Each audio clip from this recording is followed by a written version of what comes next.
நில்லுங்க. பாப்பா பாப்பா குழந்தைங்களா நீங்க வாங்க எப்படி சரி நில்லுங்க. ஆமா மணி என்ன ஆகுது? சிரிச்சிட்டு இருக்கீங்களா? படிக்க வேண்டாம். எடுங்க புத்தகத்தை. இன்னும் சித்தி வரலையே. சித்தியா? சித்தியும் கிடையாது சுத்தியும் கிடையாது. நான் தான் பாடம் சொல்லி தர போறேன். எடுங்க புத்தகத்தை. முடியாது, எங்க சித்தி வந்தாதான் படிப்போம். ஏண்டா எங்க சித்தியா? ஆமா. ஏய் அவ உங்க சித்தியா? ஆமா. ஆமாவா? அவளை பார்த்து நீ சித்தின்னு சொல்லுவியா? சொல்லுவேன். உம்மையா நீ இப்படித்தான் டீச்சர் வேலை பாத்தியா? நான் பார்த்த டீச்சர் வேலை இப்படித்தான். நான் கேக்குறேன், என்னத்தையோ சொல்லிட்டு நீ பாட்டி போயிட்டு இருக்க. ஏன் குழந்தைய போட்டு இப்படி அடிச்ச? அவனே கேளுங்க. நீ சொல்லு, ஏன் அடிச்ச? நான் தானே இதுங்களுக்கு சித்தி. ஆமா. படிக்க வாடான்னா எங்க சித்தி வரட்டும் அப்படின்னு சொல்றான். எம்மா சித்தியா வந்தவள நினைச்சு பாரு. எங்கிருந்தோ வந்தவள எங்க சித்தி நமக்கு கூப்பிடுறாங்கல்ல. ஆமா. உள்ளபடியே நீதானே இவங்களுக்கு சித்தி. ஆமா. இது வரைக்கும் ஒரு தடவையாவது உன்னை இவங்க சித்தின்னு கூப்பிட்டுருக்காங்களா? கூப்பிடலையே கூப்பிடலையே. ஏன் கூப்பிடல? அவ இந்த குழந்தைங்க கிட்ட நடந்துகிட்ட முறையில நீ நடந்துக்கல. தெரியுமே அவ எப்படி நடந்துகிட்டான்னு தெரியும். அவகிட்ட நீங்க எப்படி நடந்துகிட்டு வர்றீங்கங்கறதையும் நான் பாத்துக்கிட்டு தானே இருக்கேன். நீ பாத்துக்கிட்டு தான் இருக்கேங்கறத நானும் பாத்துக்கிட்டு தான் இருக்கேன். அப்போ நான் பாத்துக்கிட்டு தான் இருக்கேங்கிறது தெரிஞ்சும் தொடர்ந்து அவளை இங்க வர சொல்லிட்டு இருக்கீங்களா? ஆமா. எதுக்காக? ஓ அல்பத்தனத்துக்காக. என்ன ஏன் அல்பத்தனம்? சொல்றேன், கேட்டாவது புரிஞ்சுக்கோ. அது எத்தனையோ ஆயிரம் தடவை எனக்கு அவளுக்கும் எந்த விதமான களங்கமும் இல்லைன்னு நானே உனக்கு எடுத்து சொல்றதை விட அவ தொடர்ந்து இங்க வரணும். அவ இந்த குடும்பத்துல நடந்துக்கிற பண்பையும் இந்த குழந்தைகள் கிட்ட அவ காட்டுற பருவையும் பாசத்தையும் நீயே உன் கண்ணால பாக்கணும். அதுக்கப்புறமாவது ஐயோ இப்படி அநியாயமா ஒரு பொண்ணு பேர்ல பழிய போட்டோமேன்னு நீயே உணரணுங்கிறதுக்காகத்தான் நானே வற்புறுத்தி அந்த பொண்ணை இங்க வர சொன்னேன். ஏன்னா சில ஜென்மங்களுக்கு சொன்னா புரியாதே. அது என்ன ஜென்மமோ இதுவரை எப்படியோ போகட்டும். இனியும் அவ இந்த வீட்டை தொடர்ந்து வந்துகிட்டு தான் இருக்கணுமா? வந்துகிட்டு தான் இருக்கணும். வரக்கூடாதுங்கிறது என்னுடைய முடிவு.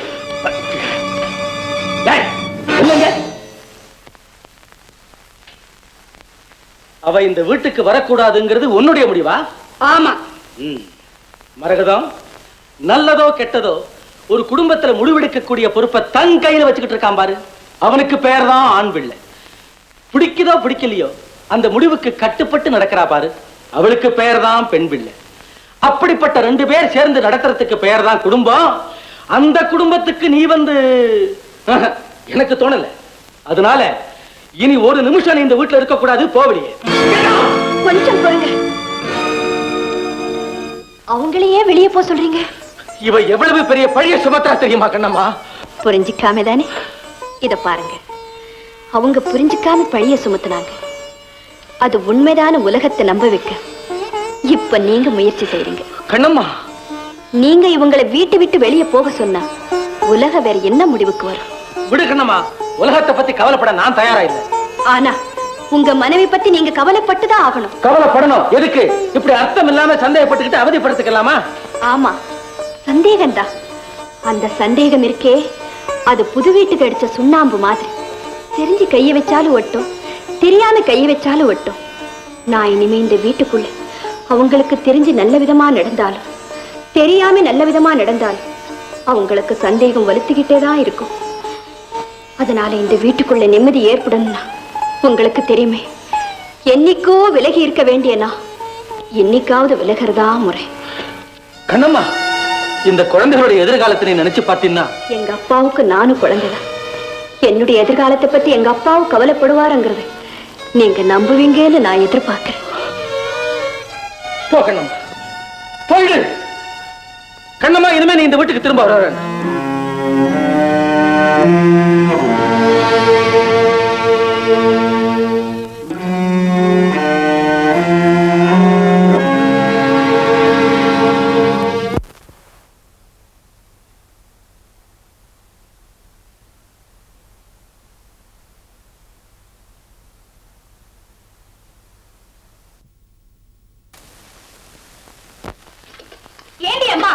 இந்த புடவையை கொஞ்சம் துவைச்சு போட சொல்ல இல்ல? துவைச்சுதானே போட்டேன். துவைச்சு போட்ட லட்சணமா வெத்தலை பாக்குற அப்படியே இருக்கு. இத பாருங்க, ஒரு தடவைக்கு 2 தடவையா செலவைக்கு போட்டாலே வெத்தில பாக்கு கரை அறவே போகாது. எங்கிட்டயா சொல்ற? நீ வளர்ந்த இடத்துலயே கரை படிஞ்சு போச்சு, அப்புறம் கற்ற புடவையில படிஞ்ச கரையை எப்படி உன்னால எடுக்க முடியும்? ஏண்டி இன்னும் வெக்கம் கெட்டு போய் விளக்கம் கேட்டுக்கிட்டு நிக்கிற? அடுத்த வீட்டுக்கு தெரியாம ஆஸ்பத்திரியில போய் அமைக்கப்பட்டா அக்கம் பக்கத்துல உள்ளவங்களுக்கு தெரியாதுங்கிற திமிரா? அப்படிங்களா? அமைக்கினதை யாராவது கண்ணால பார்த்தாங்களா? இந்த கன்றாவிய கண்ணால வேற பாக்கணுமா? அதுதான் ஊரே பேசுது. அதே ஊரு தான் உன்னை பத்தியும் பேசுது. அது தெரியுமா உனக்கு? ஊரே என்ன பத்தி பேசுதா? என்னடி அது? என்ன சொல்லுடி? சொல்ல விட மாட்டேன், சொல்லுடி. என்னடி அது? கட்டின புருஷனை விட்டுட்டு கழுத மாதிரி ஊரை சுத்துறேன்னு ஊரே பேசுது. போய் விசாரிச்சு பாரு. அப்பா இவகிட்ட பேச முடியாது போல இருக்கே. அம்மாடி, காதுல மூக்குல ஒரு வெள்ளி திருகாணி இல்லாம வந்திருக்கப்பவே இப்படி வாய் கிழியுது. இன்னும் கையில காதுல கழுத்துல கிண்டை கிணாரத்தை பூட்டிக்கிட்டு வந்திருந்தா அம்மாடி எங்க வீடு என்னடி அம்மா ஆகுறது? நாங்க தான் ஒண்ணும் இல்லாம வந்துட்டோம். நீங்களாவது வாங்கி போடுறது தானே வைரத்தையும் வைடூரியத்தையும். போறாமலையா இருக்கோம், அதான் போட்டுக்கிட்டு இருக்கோமே சோறு. சி போடி. சாரி, எங்க வீட்டுல இருக்குடி. இருக்குடியா? ஆமாண்டி. அடியே ஏண்டி? என்ன என்ன? ஒண்ணும் இல்லப்பா, எனக்கு தலைவலிக்கிறா போல இருந்துச்சுப்பா. இந்த புடவையை கொஞ்சம் நினைச்சு போடமான்னு சொன்னேன். இந்த கருமம் முடிச்ச தலைவலி வரலன்னா நான் இதை கூட சொல்லிருக்க மாட்டேன்ப்பா. அவ என்ன சொன்னா இருக்கு? அவ சொல்றா, அவ எப்படியோ பிறந்து எப்படியோ வளர்ந்தாளாம். அவ வீட்டுல அவளுக்கு துணி துவைச்சு போட 10 ஆளுங்க இருக்காங்களாம். இவளுக்கா? ஆமாப்பா. இப்படி வாங்க. ஆமா, வந்து 4 நாளைக்கு நல்ல சோறு தின்னோட பழசெல்லாம் மறந்து போச்சா? அப்படி என்ன கொட்டி கிடக்கிற குடும்பத்துல பிறந்துட்ட நீ? பொண்ணு இல்லாத குடும்பத்துல பிறந்தேன்னு உங்களுக்கே தெரியும் இல்லையா? தெரியும். தெரிஞ்சுதானே பொண்ணு கேட்டீங்க. அப்பா அவ எனக்கா பேசுறத பாத்தீங்களா? இரு இந்தாமா, உங்க குடும்பம் அன்னக்காவடி குடும்பம்னு தான் தெரியும். தப்பி தவறி யாராவது அன்னம் போட்டா அதை வாங்குறதுக்கு காவடி கூட இல்லாத குடும்பம் நான் என்னத்த கண்டேன்? கேள்வி கேட்கறியா நீ? உன்னை கல்யாணம் பண்ணிட்டு வரும்போது உங்க அப்பா என்ன சொன்னா? என்னமா என் பையன் படிச்சு முடிச்ச உடனே வண்டியா தள்ளுறேன் நானும் வாசல்ல தான் உட்கார்ந்து பாக்குறேன், ஒரு வட்டியும் காணமே. படிச்சு முடிச்சு உத்தியோகத்துல அமர்ந்த பிறகுதானே வண்டி அனுப்புறேன்னு சொன்னாங்க. ஆமா, எங்க அண்ணன் இன்னும் படிப்பே முடிக்கலையே, வண்டி எங்க இருந்து வரும்? ஆயுசு பூரா படிப்பா, அது வரைக்கும் வண்டியும் வராது, நாங்களும் பேசப்படாது. வர வேண்டியது கண்டிப்பா வந்துதான் தீரும். அது வரைக்கும் உங்க மகளை வாய மூடிட்டு இருக்க சொல்லுங்க. யாரு முன்னால யார் வாய் அடக்க சொல்றேன்? ஏழை குசும்ப காட்டியா? வர வேண்டிய நேரத்துல வருமா? எந்த நேரம் அது? ஏப்பா, வரப்போகுதுல தீபாவளி, அது இந்த அம்மாளுக்கு தலை தீபாவளி இல்ல.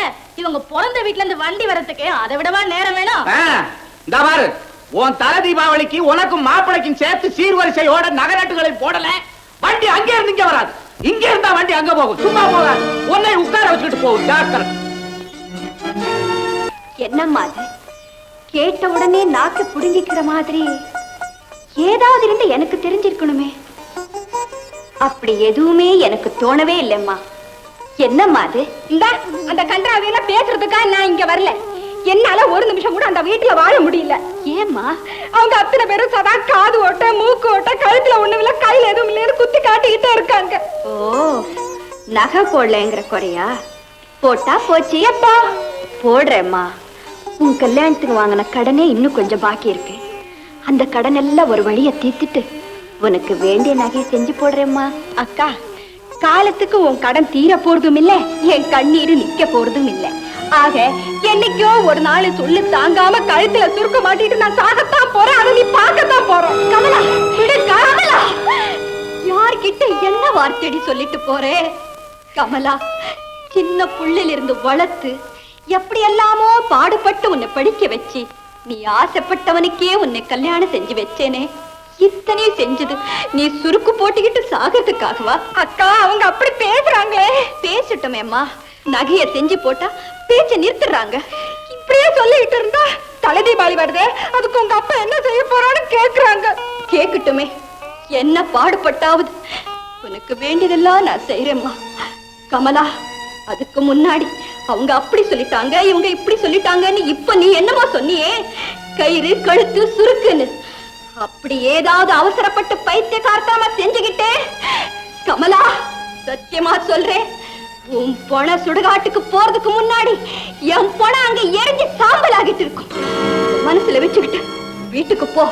என்னடி பெரிய நகை, என் உயிரை அடமான வச்சாவது உனக்கு வேண்டியதெல்லாம் நான் செய்யறேன். போ போமா.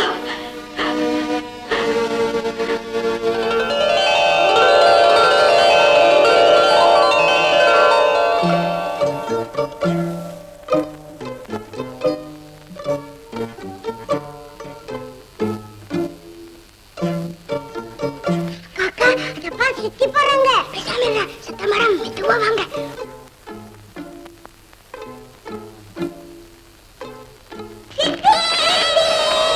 ஐயோ, இத்தனை நாள் உங்க கண்ணுல படக்கூடாதுன்னு மறைஞ்சு மறைஞ்சு ஓடிக்கிட்டு இருந்தேன். இன்னைக்கு பிடிச்சிட்டீங்களா?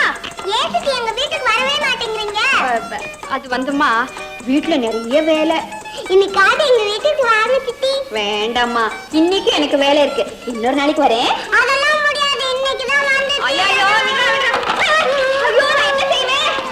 மண்ணில விழுந்துட்டானே. எழுந்துரு, எழுந்துரு. ஐயோ, சரியப்பா வரேன், நீ அழாத. போனவ திரும்ப மாட்டாங்கிற தைரியத்துல பூரண சுதந்திரத்தோட இங்கேயே தங்கிட்டா போல இருக்கு. எதிர்பார்த்திருக்க மாட்டியே? கொஞ்சம் கூட எதிர்பார்க்கலம்மா. குழந்தைகளுடைய புனிதமான அன்புக்கு கட்டுப்பட்டு வந்த என் மேலே இப்படி ஒரு பொல்லாத பழி சுமத்தப்படும் நான் எதிர்பார்க்கவே இல்லைம்மா.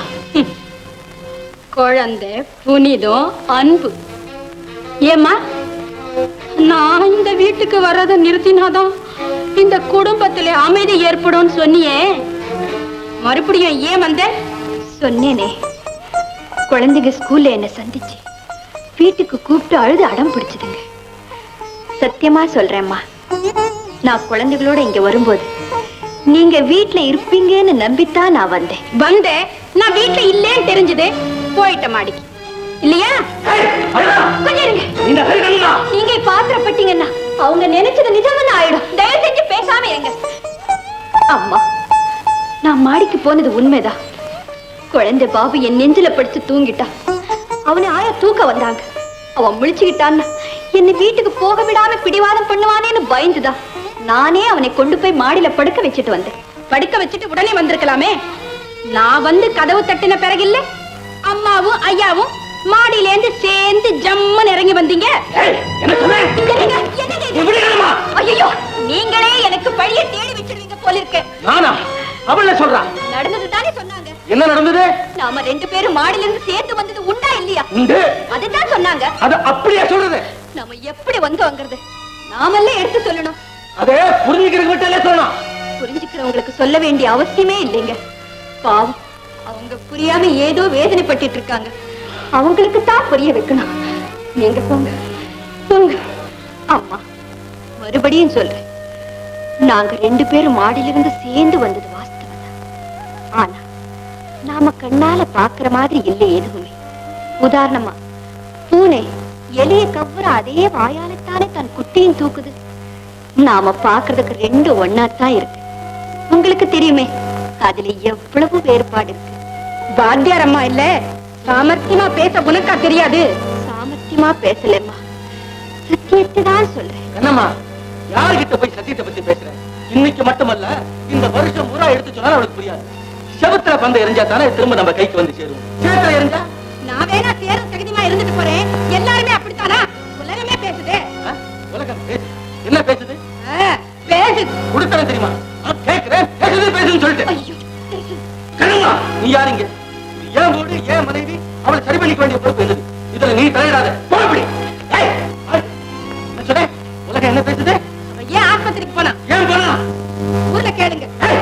உலகமே பேசுதுன்னு சொல்லிட்டு ஊரை போய் நான் ஏன் கேட்கணும்? நீ சொல்லு, ஏன் போன? அப்போ பயத்தை ரெப்புக்கிட்டு போனான்னு பேசுது. பாவி, நீ பொண்ணு இல்ல, அவளும் பொண்ணு இல்ல, அதுல ஏழை பொண்ணு இல்ல. ஏய் படிகாரி, அவ வயத்தை நறுப்பிக்கிட்டு இருந்தா ஆஸ்பத்திரிக்கு போக வேண்டிய அவசியமே ஏற்பட்டிருக்காது. தன் குடும்பத்தை காப்பாத்த பசியும் பட்னியுமா கடந்து தன் வயத்தை காலியா போட்ட கொடுமையினால தாண்டி ஆஸ்பத்திரிக்கு போனா. அவளை போய் வாய் கூசாம வயத்தை இல்ல, அவன் கழுத்தை பிடிச்சு வெளியே தள்ளுவேன்.